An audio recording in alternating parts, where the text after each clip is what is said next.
ja emme saa nyt, mä en osaa sanoa sitä The two nearby vessels, Silja Europa and Mariella, were called to help nearly 25 minutes after the initial bang was heard on board. While Estonia was unable to share their coordinates at first because of a total blackout, the ships were headed towards Estonia's location, indicated by the radars, but not soon after, Estonia disappeared from the radar completely. When they finally arrived an hour later, they found no sign of the giant white ship, just black waters as far as the eye could tell. Hundreds of little dots were seen in the water, but only a few life rafts were said to be deployed. The two ships had to keep their distance. Getting any closer to the floating survivors could have been very dangerous.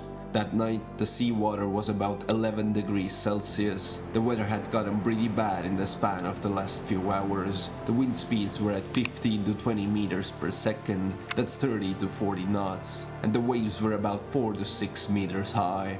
The ship had sunk in just 30 minutes, something absolutely unheard of for a ship that size, which meant the window for an evacuation was very small. Most of the passengers were trapped inside the ship when it sank, and those who made it to the deck had to climb onto the side of the ship, which had listed nearly 90 degrees.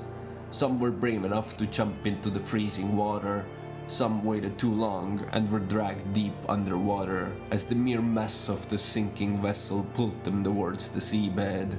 Due to the delayed emergency signal, it took another hour for the rescue helicopters to arrive. They hovered on top of the few floating life rafts found, pulling up the survivors one by one. In the heat of the moment, one of the helicopters decided to use the nearby ship as a landing pad. The pilot claimed it to be one of the most difficult tasks he had to perform on the job, but they ended up saving 44 people with this one helicopter alone. Alongside new lifeboats deployed by the ferries, a total of 138 passengers were rescued and 852 lives were lost.